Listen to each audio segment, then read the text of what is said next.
Dekan ada tanya, semester berapa? 24. Bukan umur yang saya tanya. Iya semester Bu. Satu hal yang Ana paling suka sekali di Bolsel dari semenjak Ana datang ke Bolsel. Satu hal. Apa itu? Ketika Ana mulai Bolsel, pasti Ana suka sekali membikin itu satu. Apa itu?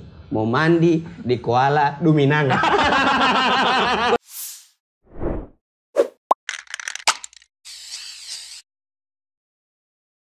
Assalamualaikum warahmatullahi wabarakatuh. Sahabat podcast Suara NATO, berjumpa lagi dengan saya Andrika Hasan. Kali ini kita kedatangan tamu spesial. Ini pertama kalinya kita podcast agak tertawa lepas.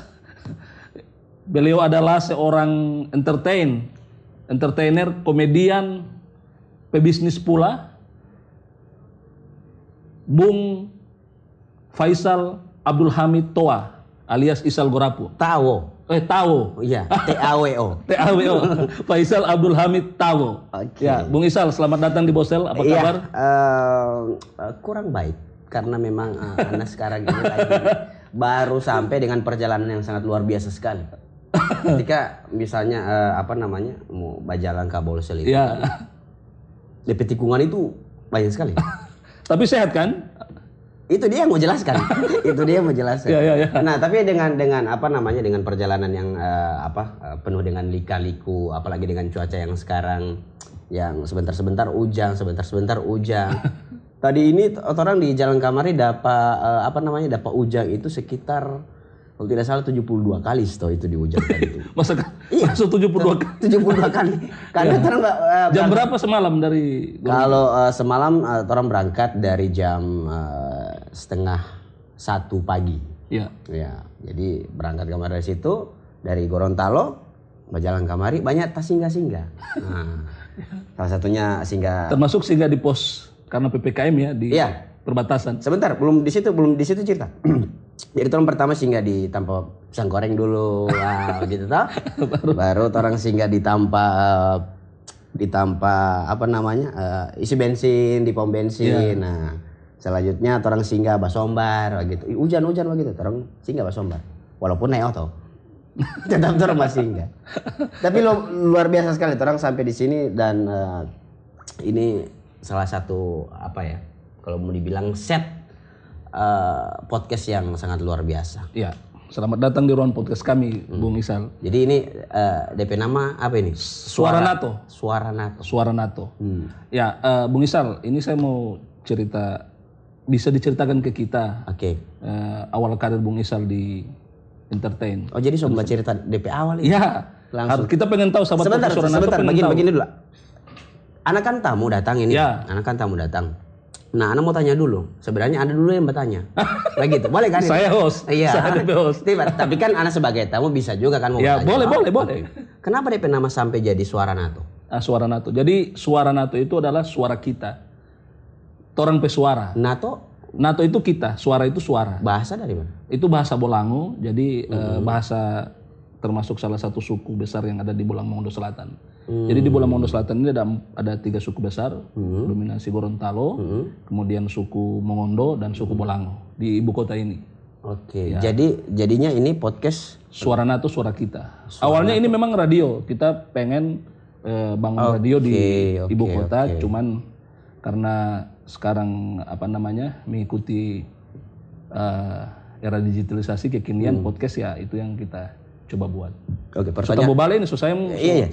Pertanyaan kedua. Ya. Hubungannya Bapak ada dulu di sini apa? Hah? DP hubungan Bapak ada dulu di sini apa? Ini pertanyaan kedua. Itu dijawab dulu itu Bapak supaya jelas toh, supaya jelas. Orang ketemu di warkop lain lagi tuh ceritanya. Orang ketemu di tempat lain lagi dia cerita. Ya, jadi terus terang saya kebetulan putra daerah. Jadi kemarin diminta oleh Pak Bupati, jadi memberikan kontribusi di daerah. Kebetulan saya tenaga ahli di Kominfo. Di sini luar biasa. Ya, jadi kita memberikan kontribusi lah sebagai putra daerah walaupun kita berkarir di luar. Tapi di Gorontalo, tapi kita tetap kasih yang terbaik untuk daerah ini. Wah, luar biasa. Maju. Saya semua. Jawab dulu pertanyaan. Oke. Jadi Nah, gimana?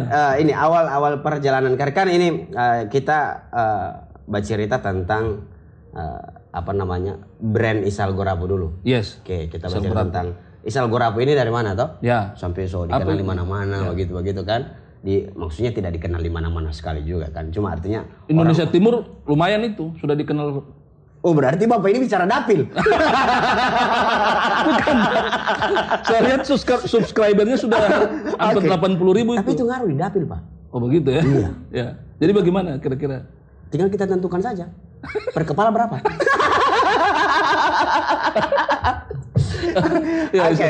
Nah, ini kan sebenarnya saya ini biasa anak begitu. Iya. Sebenarnya anak ini berkiprah sebenarnya di basicnya kesenian sih sebenarnya. Kesenian. Iya.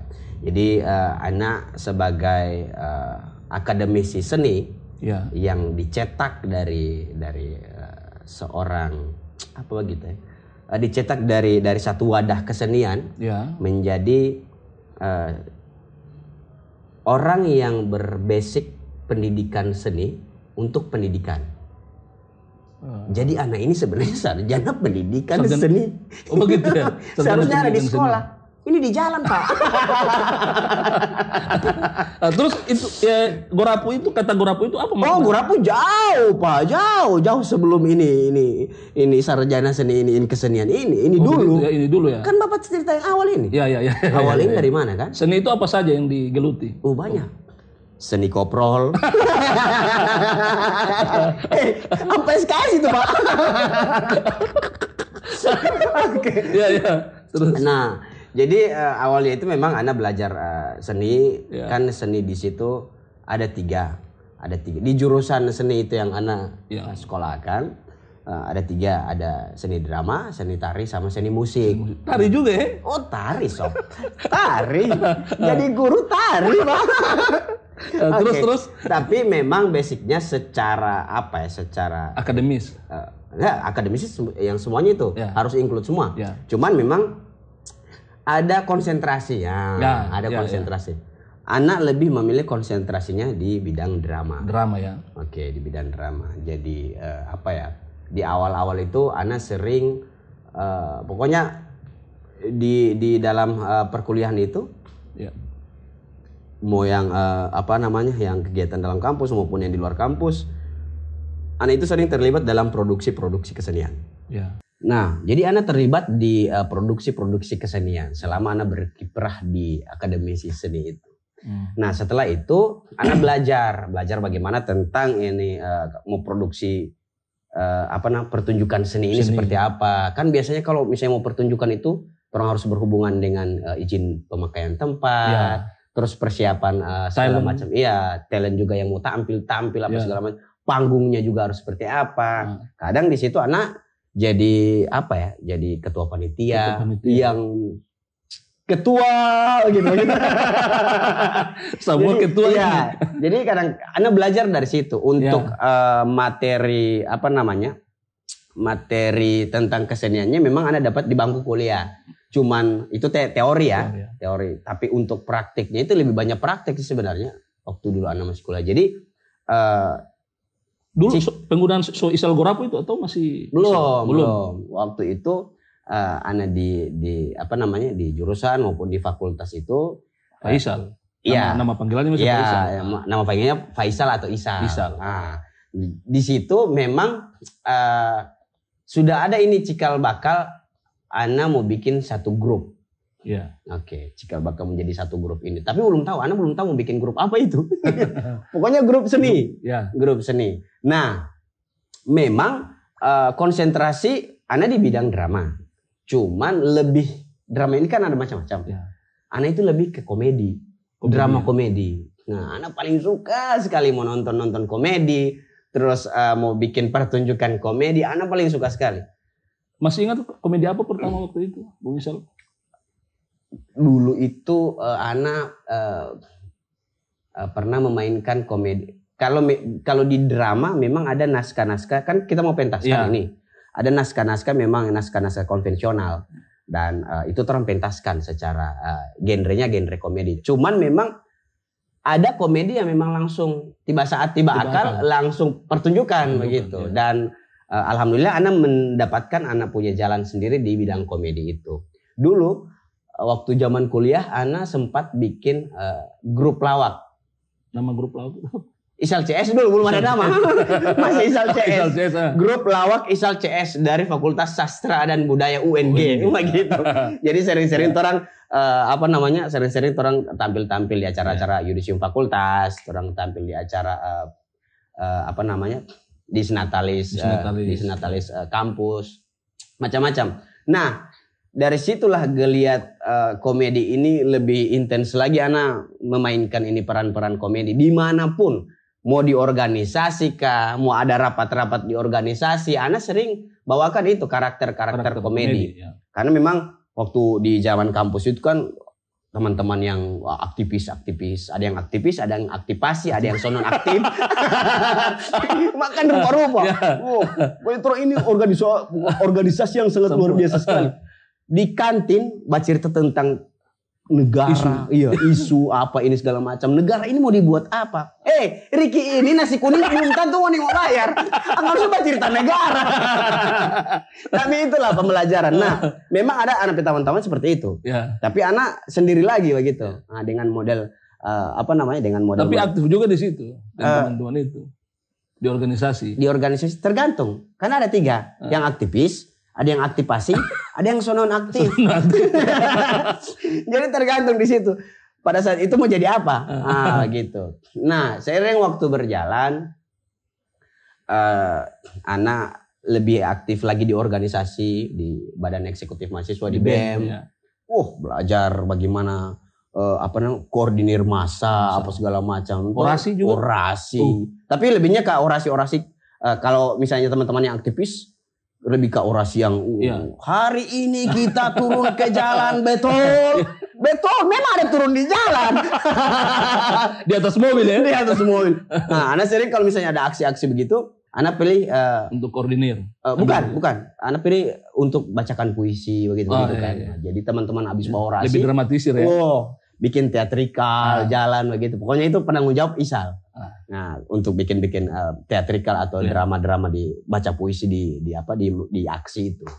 Nah, seiring waktu berjalan sudah sangat-sangat merasakan anak itu merasakan beserta teman-teman ini. Isal CS ini ya? Bukan, Isal CS kan grup lawaknya. Grup lawak. Nah. Teman-teman yang aktivis ini. Iya, aktivis. Iya. Coba cerita. Ana tanya, pernah ada rapat toh? Ada rapat, Ana tanya. Ngoni ini tidak merasa tua di kampus. Semester berapa itu? Pokoknya semester itu. Banyak. Iya, semester banyak itu. Ada juga yang DP semester memang tidak tahu diri gitu. Ada semester 16, ada mendekati 20. Tapi dia tanya, dosen ada tanya atau dekan ada tanya, semester berapa? 24. Bukan umur yang saya tanya. Iya, semester Bu. 24 semester. Nah, memang orang di situ pada saat itu memang pada jenjang-jenjang akhir sekali ya, masa-masa akhir. Nah, karena pada saat itu kita akan kembali ke basic ilmu masing-masing. Dan kembali ke masyarakat. Ya, kembali ke masyarakat. Ya. Ketika orang selesai kuliah, dan wisuda, maka satu langkah menginjakkan kaki di luar dari kampus itu kita akan kembali ke masyarakat. Ya. Nah, sesuai dengan bidang keilmuan yang digeluti masing-masing ini toh. Nah, pada saat itu di zaman akhir itu Anda punya gerombolan teman ini. Teman-teman yang komunitas yang aktivis-aktivis ini. Oke. Ada yang memilih menjadi pengacara, ada yang memilih jadi politisi. Ada yang memilih menjadi pebisnis, ada yang memilih menjadi sama seperti anak juga entertainer, ada yang memilih menjadi tukang koprol. banyak pilihan. Nah, setelah itu orang sadar gitu dari kampus. Oke lah, orang kasih selesailah ini. Orang setiap manusia punya jalan hidup masing-masing. Nah, takdir masing-masing. Iya, takdir masing-masing. Pulus juga puji masing-masing. Itu yang paling penting. Nah, itu bro, baru sudah kan? So selesai, maka anak keluar dari kampus, teman-teman lain juga, ada yang sama-sama keluar, ada juga yang masih tidak tahu diri, masih tertinggal. Nah, anak geluti, anak punya komedi. Ya, komedi. Karena memang cuma itu. Ya. Itu yang memang secara basic keilmuan anak miliki. Nah, itu cikal bakal terjadinya ini Isal Gorapu ini. Nah, sampai begitu. Pas keluar dari kampus. Gorapu itu apa? Itu yang makna arti Gorapu. Begini, mau jelaskan itu memang sangat-sangat panjang. Tentulah kalau misalnya Ana mau bercerita secara panjang lebar, pasti kan tergantung waktu. Kan? Pendek saja, pokoknya sependek saja. Pendek saja. Gorapu apa? Iya. Sahabat podcast Suara Nato. Iya. Oke. Iya. Jadi lebih baik tangan di atas daripada tangan di bawah. Nah, berarti begini, angkat ke atas. Cuma antara tangan di bawah dan tangan di atas kan lebih baik tangan di atas daripada tangan di bawah. Berarti lebih baik posisi begini, angkat ke atas.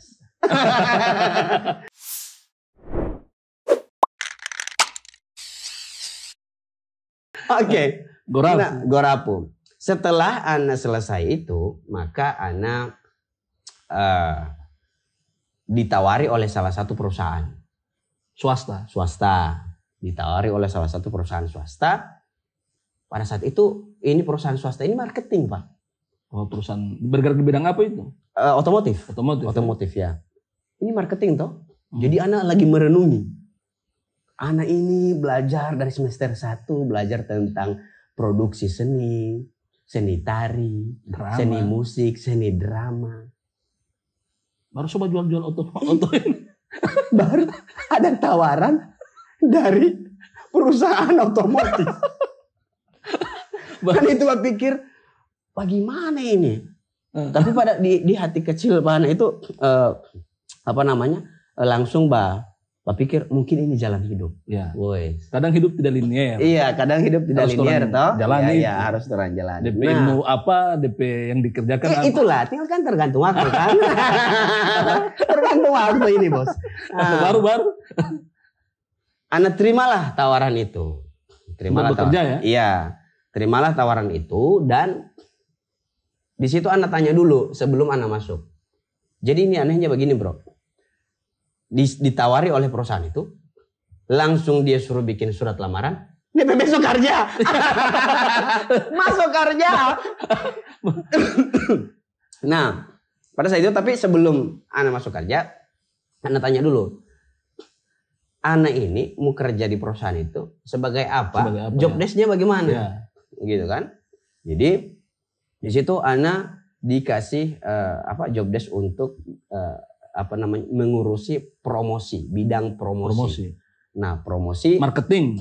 Iya, marketingnya tapi bidang promosi. Promosinya ya. Nah, promosinya. Kalau marketing kan sales apa segala macam. Nah, Ana di bagian promosinya. Di promosi. Nah, Ana lebih lagi karena ini mau kerja Akang, mau mencari Akang di situ, maka Akang gaji. Promosi ini bagaimana? Jadi dia jelaskan oleh manajer ini. Jadi bagian promosi itu membuat ide-ide, terus bikin event, bikin apa, inovasi, bikin pameran, seperti apa. Masih linear ya? Linear tuh, sedikit gitu. Nah, terus langsung cerita gaji apa segala macam. Akhirnya, Ana masuklah ke perusahaan itu selama 5 tahun. Lama 5 tahun. Nah, setelah Ana kerja di situ, Ana geluti lagi. Nah, di situ beda lagi konsepnya. Artinya Ana menemukan konsep lain lagi di situ. Iya. Ketika Ana belajar secara basic di keilmuan seni, secara basic memang seni sekali. Tentang seni, pendidikan seni ya. Iya. Ketika Ana masuk ke dalam satu perusahaan yang kerjaannya itu promosi, beda lagi dia punya sistem. Secara kerjanya. Basic oke. Masih bisa kasih linear. Yeah. Cuma sistemnya kan beda. Nah, ini pendidikan, ini marketing. Ini memang perusahaan yang memang bergelut di marketing. Nah, pada saat itu Ana cuma ambil dasar-dasar yang Ana miliki secara akademis tentang seni. Kan dulu itu kan Ana belajar tentang bagaimana manajemen seni pertunjukan, bikin ini, bikin itu, bikin ini. Nah, linearnya di situ. Tapi secara sistem Ana tidak temukan DP linear di situ. Karena ini cerita marketing. Udah kalau kita dari itu masa kerja 5 tahun itu kalau di dunia kerja termasuk lama. lama itu ya? Betah, iya lama. Untuk seorang pekerja itu lama. Itu juga DP masalah. Artinya berarti betah dari sisi gaji. Oh betah. Inilah yang Anda mau ceritakan. Nah, jadi yang paling bikin betah di situ adalah kan ini basic kesenian. Setelah itu secara basic ya, secara keilmuan di situ. Tapi kan Anda juga di dalam dunia kampus itu kan punya jaringan teman-teman aktivis yang saling-saling. Ini kan kampus itu kan dunia belajarnya itu ya secara teori itu cuma temukan sekitar 30-40% lah. DP praktek itu kan ada di lapangan. Nah, di lapangan itu anak paling banyak juga belajar di lapangan. Ya. Nah, sehingga yang berlaku di perusahaan itu adalah sistem kerja lapangan itu yang anak geluti kamar dengan teman-teman aktivis. Terutama di satu bagian itu yang paling penting sekali. Ternyata itu sangat penting sekali dan anak tidak belajar, anak tidak pernah dapatkan itu di dalam teori kampus. Kampus. Apa itu? Apa itu? Itu bro, koprolisasi. Tidak ada di kuliah. Tidak ada. Berarti di perusahaan juga. Oh, harus Pak, harus. Kalau tidak saling. Nah, dari situ anak anak lebih anak itu cari-cari tentang sebenarnya apa ini makna koprol. Ya. Kan saling menjatuhkan atau bagaimana? Iya, saling menjatuhkan atau bagaimana atau saling angka-angka apa begitu. Nah, ternyata Anda temukan ini sudah termasuk penelitian juga sebenarnya. Ya. Koprol itu artinya kalau mau dibahasakan secara secara bahasanya orang itu koprol itu kan basal salto. Jadi ada yang mengartikan bahwa ini koprol ini misalnya ana dengan ente. Ya. Nah, ketika ana mau bercerita dengan ente, mau bercerita segala macam. Nah, tentunya ente adalah lawan bicara kan. Ya. Seharusnya kalau misalnya orang yang memang tahu memposisikan diri, Anda harus tahu dulu ente seperti apa. Ya. Nah, itulah DP koprol. Oh begitu. Ya, jadi itu DP makna koprol. Iya. Jadi koprol itu adalah bagaimana orang bisa mau masuk ke dalam relung hati, mau masuk ke dalam lawan bicara, sehingga lawan bicara itu mampu bisa berinteraksi. Konteksnya positif. Tidak negatif. Tapi ada juga koprol yang negatif. Ketua luar biasa. Kalau bukan ketua saya intinya jadi begini. Rokok dulu. Nah, ada. Jadi menurut teman-teman ini, ada senior juga. Ya. Koprol ini seperti apa? Kan Anda tanya-tanya. Sebenarnya bagi ente itu koprol itu apa? Ada yang mengartikan koprol sebagai hal yang positif untuk komunikasi. Untuk komunikasi. Ya. Ada yang mengartikan secara negatif. Jadi tergantung DP orang. Tergantung orang. Koprol polente ini. Tapi ada juga lawan bicara yang mau dikoprol Pak. Oh, tipe ini jago. Iya. Oke, Bung Isal. Ya. Ini terkait dengan usaha yang digeluti sekarang. Kan Bung Isal ini komedian, baru entertainer, bisnis. Oke. Ada clothing perkausahan gitu ya. Nah, jadi begini. Secara basic keilmuan, Anda tidak pernah menemukan ilmu itu.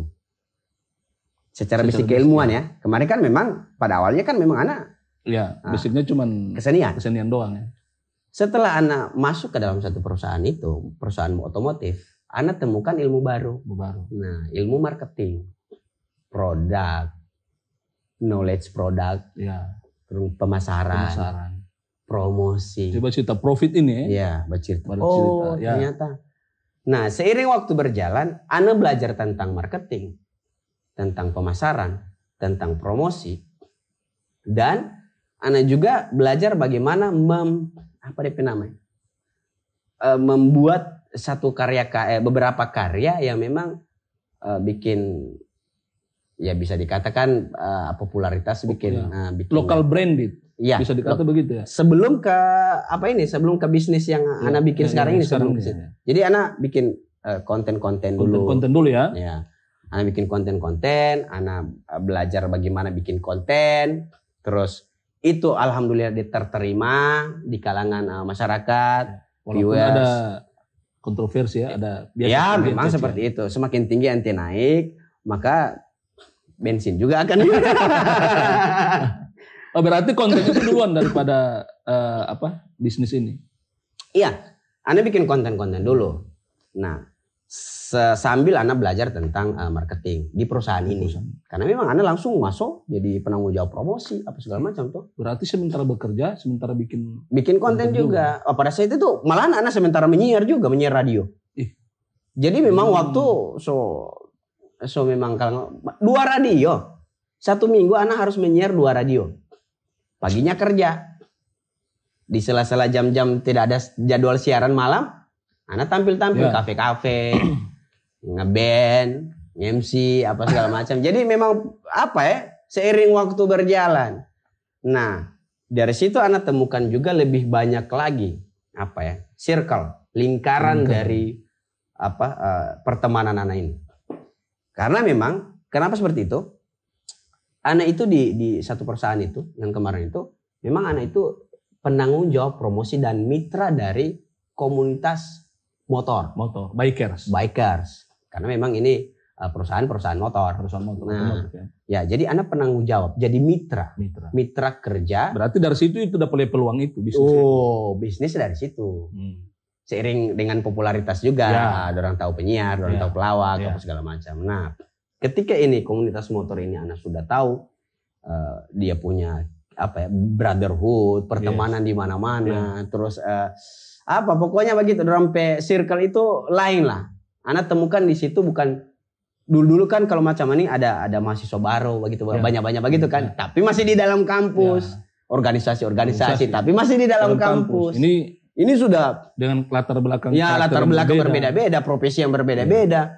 Mau kasih satu ini bagaimana Pak? Contoh begini, ada yang mantri, ada yang tentara, ada yang polisi, ada yang nelayan, ada yang pebisnis, ada yang petani. Nimbrung dalam satu komunitas. Mau kasih kumpul ini bagaimana Pak? Betul. Besok kita ada upacara, besok kita ada ini. Tapi kan harus ini kan hobi. Nah, hobi. Jadi di situ anak bisa belajar lagi. Oh, ternyata komunitas ini seperti ini. Dan rata-rata semua itu yang jadi mitra kerjanya anak itu, rata-rata orang di situ semua suka dengan anak konten. Sering-sering kalau misalnya orang bikin anniversary, ulang tahun, anak jadi MC, anak jadi anak ini orang dealer, tapi anak juga yang mengisi acara pada saat orang. Double Pak. Jadi ini komunitas antar kamar proposal di dealer. Jadi dealer kasih cair, anak dulu kan anak yang bayang di situ. Tetap potong duluan. Jadi ada semua tanya baik komunitas, ngoni mau pakai jasa Gorapu mau tampil di situ atau tidak? Mau pakai, berarti kita potong. Nah, oke, Bung Isal, ini sekarang sahabat podcast Suara NATO pengen tahu. Sudah menikah Bung Isal? Oh. Ini pertanyaan bagaimana Mas? Harus dijawab. Iya. Alhamdulillah anak sudah menikah. Ya. Dan sudah memiliki anak. Anak punya anak. Berapa? 3. 3 ya? Iya. Luar biasa. Itu hitungan 1,5 tahun, Bro. Iya, kebetulan di situ memang musim hujan. Jadi memang agak sedikit cepat pergerakan gitu. Ya, Bung Isal, ini terus terang saya tahu juga Bung Isal ini adalah bisa dikatakan tadi aktivis dari perjalanan di kampus tadi. Nah, aktivis El Nino Center. Kebetulan Bung El Nino itu adalah anggota DPR RI. Pernah menjadi anggota DPD RI, kemudian anggota DPR RI 2 periode. Sahabat juga dari Bapak Bupati kita, Bapak Haji Iskandur Kamal SPT. Itu di dalam situ, di dalam persahabatan itu terjalin koprol yang positif. Ya, kebetulan memang beliau bersahabat. Iya. Ya, Bupati kita kan alumni SMA 1 kan. Iya. Bagaimana kalau misalnya pejabat dengan pejabat saling baku telepon? Bagaimana? Saya juga kurang tahu itu kalau pejabat. Anak sering dengar. Bagaimana tuh? Jadi misalnya anak, orang 2 baku taman ini. Ente pejabat, anak juga pejabat. Anak telepon. Halo Pak Ketua. Ente jawab. Iya, bagaimana ketua? begitu. Baru anak tahu itu. Jadi dia DP awal begitu. Kalau cuma ada di situ langsung anak masih tunggu dulu. Tipa ketua lo apa? Tipa lo ketua lo apa? Kasih jelas ini ketua ini. Ya, jadi aktivis. Pemikiran sederhana. Kalau orang masuk di ini sudah bisa dikatakan aktivis partai. Oh begitu ya? Iya. Oke. Karena El Nino Center itu saya tahu wadah dari Bung Nino Kaninung sendiri untuk bagaimana perjalanan karir beliau dalam legislasi bisa mencapai sampai dengan hari ini. Nah, Bung Isal? Oh itu lain lagi masalah. Jadi begini, apa yang orang bikin di masa depan, apa yang orang mau bikin di masa depan itu, tentulah ada keterkaitan dengan masa-masa yang lalu. Yang lalu. Ya, gitu. Jadi ketika anak punya, pada zaman dulu itu punya teman-teman yang aktivis, yang sekarang sudah jadi politisi, yang sekarang sudah jadi pokoknya aktivis lah. Kan paling banyak juga masuk di partai juga yang teman-teman lain. Nah, anak pernah masuki itu, ruang-ruang diskusi itu seperti itu dulu. Dulu ya. Nah, sehingganya ngaruh di masa depan. Bahwa anak ditarik oleh Kak El Nino sebagai staf untuk membantu. Staf khusus. Staf khusus. Ya. Staf khusus dalam bidang ketambah urusanan. Begitu.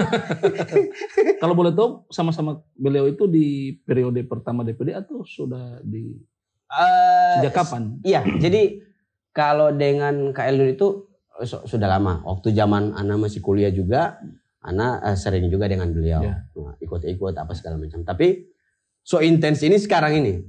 Untuk sekarang. Nah, dari situ Ana kan kemarin itu sebelum orang lompat ke masalah ini politik. Ana kan sempat bilang tadi, masih ada satu yang terlewat mungkin. Setelah Ana kerja di perusahaan ini kan Anda temukan kehidupan baru toh, circle yang baru lagi kan, tentang brand, image apa segala macam. Nah dari situ, Anda merasa punya kekuatan untuk membuat brand dan untuk dijual, dipasarkan. Nah itulah bisnis yang sekarang. Kaos itu yang Jorgus itu apa segala macam. Nah disitulah Anda geluti itu bisnis itu sambil Anda juga ditarik ditawarkan oleh Kak El Nino untuk ngurusi politik, tapi nggak politik amat. Nah begitu. Jadi ngana urus DP politik tapi ditambah-tambah urusan yang begitu ditambah-tambah urusan. Kan ada juga yang begitu ya, kan? Ada ya.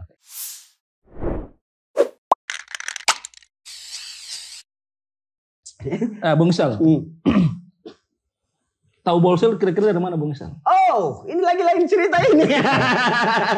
Jadi begini. Sudah berapa kali ke sini sebelumnya ke Bolsel? Ente tahu tidak, Ana ini sebenarnya koordinator kecamatan waktu KKS UNG di Bolsel. Ana pegang kecamatan Bolang Uki. Oh, lokasi KKS di sini.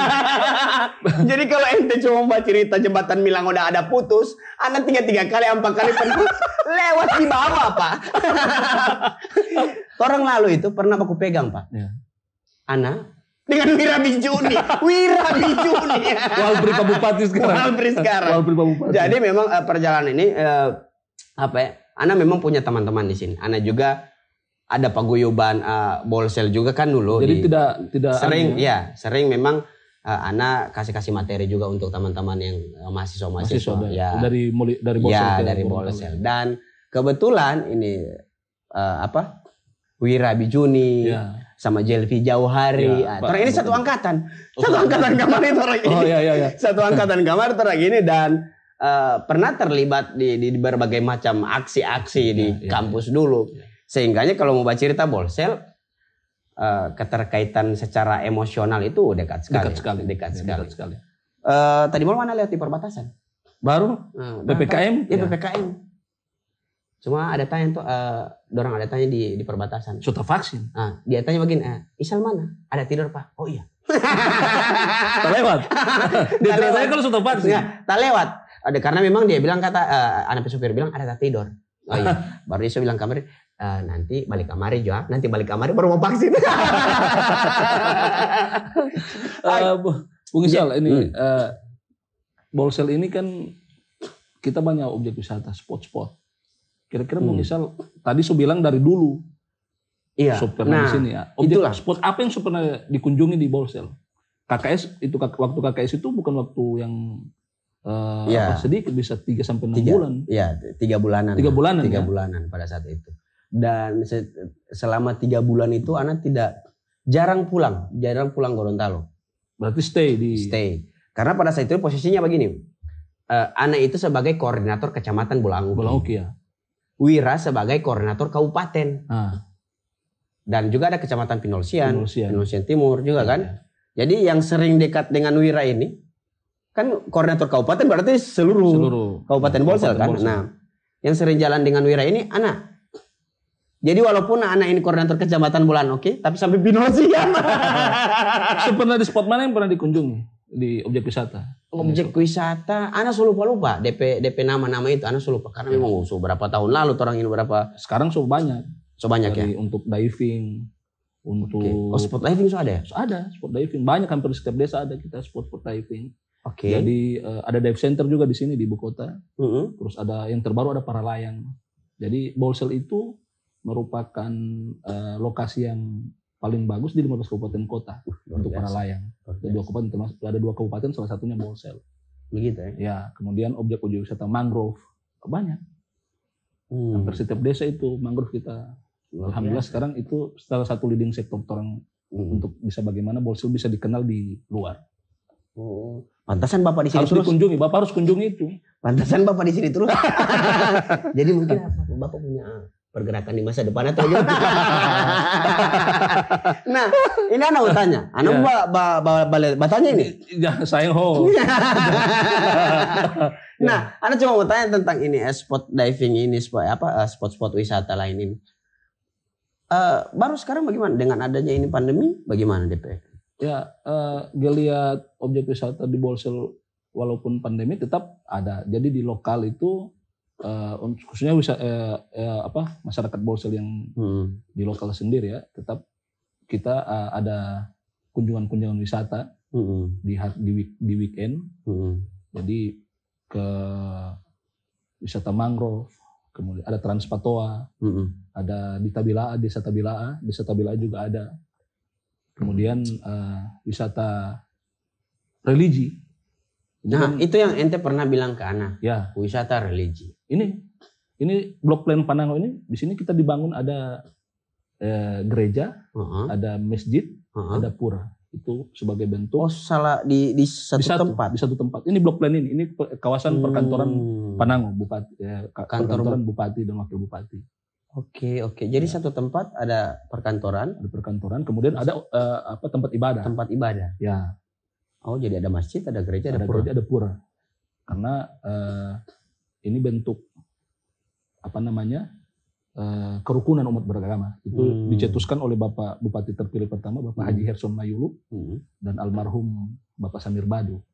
Oh. Jadi kemudian dilanjutkan dengan Bapak Haji Iskandar Kamarudin dan Dede Abdul Hamid sampai hari ini. Jadi slogan Bolsel itu religius, bermartabat, hebat. Mantap. Jadi ini daerah memang daerah religi. Oke. Ya. Pantasan Bapak pakai kopiah. Ini perintah. Ini perintah. Harusnya karena ini harus. Ada satu lagi. Bagaimana ini Ana mau tanya secara pribadi. Ya. Bagaimana ente memaknai perintah dari atasan?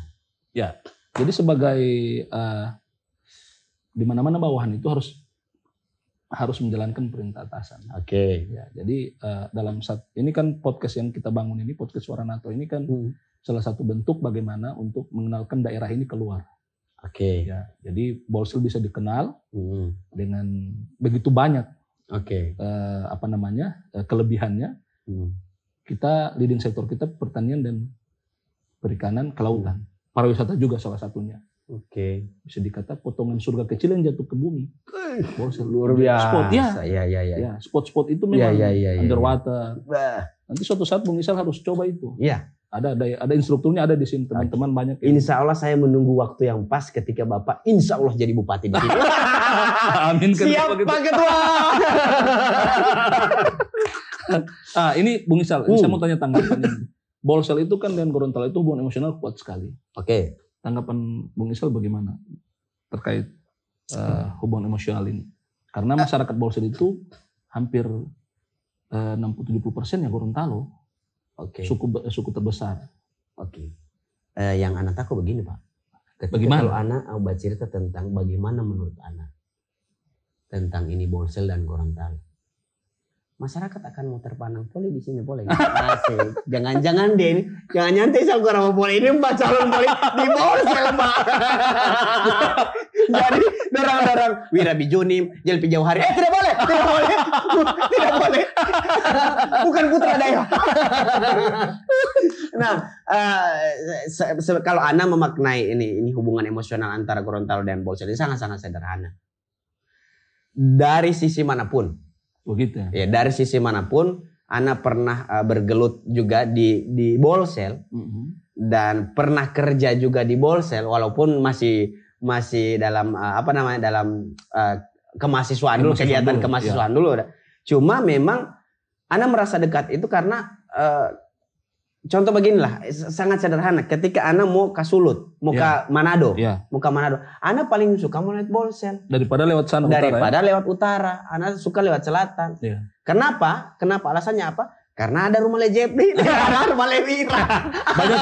Banyak teman-teman sudah dikunjungi ya. Banyak teman-teman. Artinya mungkin kalau dari Gorontalo ke Manado bisa 1 hari full 10 jam sampai di Manado. Ini tidak Pak. Bisa 5 hari Pak. Karena mesti singgah dulu tuh, rokok dulu Pak, baku koprol untuk menjaga ini tali silaturahim. Karena memang ketika Ana pernah berjuang dulu sama-sama dengan teman-teman ini, itu sangat-sangat dekat sekali. Begitu juga dengan teman-teman mau datang ke sana, yang seangkatannya Ana, itu kan pertemanan kan sangat dekat sekali. Tapi ada juga jangan lupa bro, ketika ini popularitas Isal Gorapu ada ini ada. Banyak juga fans, banyak juga yang kenal juga sama Ana juga. Ya itu, Ana itu kalau mau jalan mau lihat Bolsel, pasti tinggal mau status. OTW Sulut, lewat Bolsel. Oh, singgah di sini kah? Nanti singgah ada pisang goreng, ada ayam yang sudah potong di situ kan, begitu. Oke. Nah ini Bung Isal selanjutnya terkait dengan karir Bung Isal ya, yang salah satu aktivis. Ini kan entertain dan karir aktivis di politik dan bisnis juga. Kalau seandainya diperhadapkan antara karir di entertain dan politik itu, mau pilih yang mana kira-kira? Karena apa? Atau bisa bersamaan? Jadi begini bro, Ana ini sebenarnya dalam perjalanan hidup Ana ini, Ana itu sering-sering ini kan sudah terlalu banyak. Sudah terlalu banyak. Kadang ada orang yang memang orangnya cuma fokus di satu. Tapi Ana juga ini seiring waktu berjalan begitu, dan Ana tidak pernah mengkotak-kotakan hal itu. Kalau misalnya mau entertain, nothing tulus ya, begitu ya. Kalau misalnya mau entertain tidak boleh politik. Kalau misalnya mau politik jangan ngambil entertain apa segala. Ana tidak. Mari aja orang lakukan. Selagi orang masih kuat, selagi orang masih bisa, selagi orang masih bisa jaga kepercayaan antar teman-teman, antar relasi, mari aja orang membuat. Misalnya itu bisa menguntungkan teman sendiri. Nah, oke lah. Tapi harus menguntungkan anak juga. Begitu kan? Dan kembalinya memang di kemampuannya orang. Dan semuanya itu apa yang orang lakukan di dunia ini semata-mata karena Allah Subhanahu wa Ta'ala. Dan orang harus serahkan. Kalau misalnya Allah mau bilang kamari ngana begini, terus dia bisa. Begini dia jalan hidup. Betul. Kalau misalnya Allah mau tetapkan jadi suatu saat Isal Gorapu jadi bupati di Bolsel kan. Kamu kayak apa kan? Oke, itu sudah disinggung Bolsel tadi ya. Ini lanjut Bung Isal. Itu kira-kira di tahun berapa itu waktu jadi KKLP di Bolsel? Itu waktu itu kuliah kerja Mas itu apa ya? Di tahun berapa ya? 2014, 13. Wah, 2000 berapa ya? 2010 kah 2000? Menurut Bung Isal perkembangan yang ada sekarang? Wih, pesat sekali, Pak. Infrastruktur di Bolsel bagaimana? Pesat sekali. Pesat ya? Iya, karena memang melihat ini sekarang buktinya. Dulu belum ada bapak yang duduk di depan saya begini. Sekarang sudah ada bapak. Infrastruktur. Infrastruktur. Orang infrastruktur. Iya. Kan. Iya, luar biasa sekali. Karena memang anak sampai datang di Blok Plan ini kan anak belum pernah datang sini. Oh, ini pertama kali datang? Pertama kali anak datang di sini. Inilah. Ya, lihat. Dulu anak mau ke apa? Ini kan jalan mau ke Pinolesian. Terus ke kan belum ada dulu. Ada ya? Sudah ada. Cuma sekarang lebih anu lagi. Sekarang jalannya lebih bagus. Oh, jalannya lebih bagus ya. Jadi memang ada lihat kan, dulu waktu kita. Bahkan mau ke Kota Mobagu bisa terus lewat sampai ke Boltim itu. Begitu ya? Iya, bisa tembus. Sudah tembus jalannya di Tonsila itu. Iya. Jadi memang anak melihat perkembangan Bolsel. Perkembangan luar biasa. Satu hal yang Ana paling suka sekali di Bolsel dari semenjak Ana datang ke Bolsel. Satu hal. Apa itu? Dan ini mungkin bagi orang lain tidak terlalu penting lah. Tapi kalau bagi Ana sangat-sangat penting sekali. Ketika Ana melihat Bolsel, pasti Ana suka sekali membikin itu satu. Apa itu? Mau mandi di Kuala Duminanga. Pasti ada betul. Bayi-bayi tenggelam di situ. Dan pasti saat itu, pasti Ana mau dapat ini itu. Karena beberapa kali waktu dulu itu, Ana waktu KKS di sini, Ana sering-sering mandi di situ. Di situ ya, Desa Duminanga. Iya, karena memang Bolsel ini kan Kuala itu banyak sekali kan, sungai ini kan. Hampir setiap desa. Ada. Jadi kalau misalnya Ana berjalan dengan orang lain atau teman dari daerah lain mau lewat sini toh, Ana mau cerita sama orang mau lewat di kabupaten yang banyak sekali dia punya kuala. Yang banyak sekali punya sungai-sungai kecil. Ya. Ada 81 desa. 81 desa. 7 kecamatan. 7 kecamatan, hampir semua desa itu ada dia punya jembatan, ada dia punya kuala. Dan terbukti ketika dorang mau berjalan kamar sama-sama dengan anak, dorang bertanya, oh iya, satu desa pun ada kuala, satu desa pun ada kuala. Dan rata-rata kan dia punya ini sih kan dia punya batu memang batu-batu, batu-batu yang bagus. Iya, batu-batu yang batu alam gitu. Ya. Dan Ana paling suka sekali itu. Setelah Ana KKS kan beberapa tahun setelah Ana KKS, pasti kalau Ana mau lewat sini, mau pulang dari Manado, pulang dari Bitung atau mau lewat darat, lewat selatan ya. Pasti lewat selatan, dan pasti kalau misalnya mau tabaku pas dengan siang hari, pas panas, Ana singgah. Duminanga. Mandi dulu. Masih jauh Gorontalo ini. Orang mandi dulu di situ. Oke. Jadi luar biasa Bung Isal ya. Iya. Jadi kenangan di Bolsel itu memang sudah melekat. Sudah melekat sekali. Ya.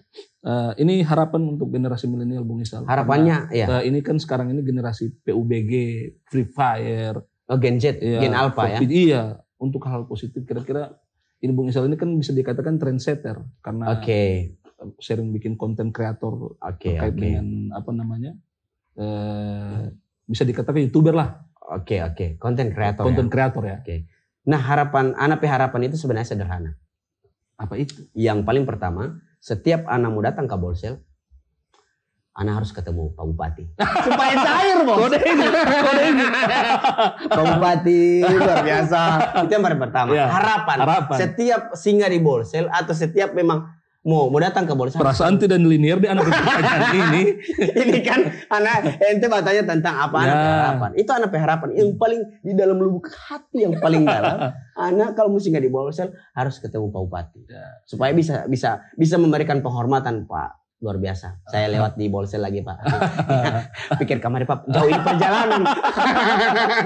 Nah, yang kedua tentang ini masalah perkembangan zaman digital ya. Digitalisasi. Nah, digitalisasi ini terhadap generasi-generasi yang sekarang. Orang generasi dari generasi baby boomer, generasi Gen Z, Gen X, Gen Y, Gen Z sampai yang generasi Alpha sekarang itu memang berbeda-beda. DP pola pikir.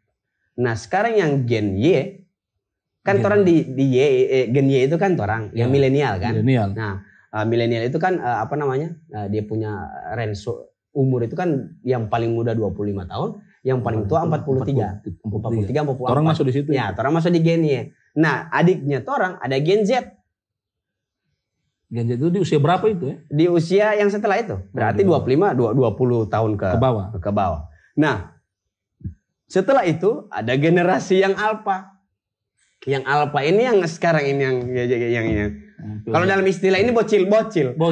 Bocil itu generasi alpha. Ya. Nah, jadi memang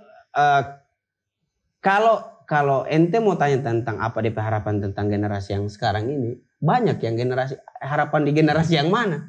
Kalau ya generasi yang sekarang sementara trending yang sementara memang dorang masa itu kan ada di generasi Gen Z dan Gen Alpha ini sekarang. Dan orang kalau misalnya mau berharap sesuatu sama dorang yang memang pada dasarnya juga orang tidak mengerti, setengah mati juga orang wah. Karena memang era digital ini beda sekali, Pak. Beda sekali. Intinya apa yang dorang bisa itu positif. Iya, kalau positif dikeluarkan outputnya harus positif. Iya, jadi begini contoh. Orang di Gen Y, generasi milenial. Tentulah kalau orang punya anak pasti masuk di Alpha. Iya. Di Alpha setelah Gen Z. Nah, masuk di generasi Gen Alpha itu paling ini sekali karena rentan dengan HP. Iya. Dorang mau nonton TikTok, dorang mau nonton film kartun, dorang aksesnya semua di sini. Betul. Kalau misalnya orang sebagai generasi orang tua yang sekarang di Gen Y. Gen Y ini kalau terus jadi orang tua, maka orang jangan asal-asal mau kasih gadget sama anak-anak. DP efek bisa luar biasa Pak. Ya. Mulai dari radiasi. Berarti pemantauan orang tua juga penting. Iya, jadi itu harus orang itu yang sangat sederhana. Tapi kalau misalnya orang mau kupas secara analogi banyak sekali. Jadi ketika orang menjadi generasi yang bertanggung jawab terhadap generasi yang selanjutnya, maka orang bukan cuma sekedar mau bicara atau sekedar mau konsep, tapi lakukanlah itu demi menjaga bagaimana perkembangan yang generasi selanjutnya. Dan kalau mau kupas itu luar biasa sekali. DP bahasa ilmu itu legacy yang orang tinggalkan bisa baik untuk generasi anak cucu ya. Oke. Closing statement. Semoga semoga coba tuh minum dulu kopi sobat sudingin sekali nih kopi ini. Sudah pada closing statement. Apa? Semoga lebih berkembang lagi, lebih luar biasa sekali, lebih lebih bisa, pokoknya luas, bentangan samudra, langit biru, suara NATO. Luar biasa. Jadi suara NATO. Iya. Jadi kenapa Ana berharap seperti itu? Karena Ana juga insya Allah nanti akan muter undang terus. Cair lagi. Insya Allah orang undang. Iya. Dan kebetulan saya cuma mau kasih ingat. Terang aja jamu ketemu dia membuat. Oke, terima kasih. Ya, jadi sahabat podcast Suara NATO, itulah tadi perbincangan saya dengan Bung Isal Gorapu yang nama aslinya Faisal Abdul Hamid. Tahu ya, SPD, Sarjana Pendidikan. Ya, luar biasa.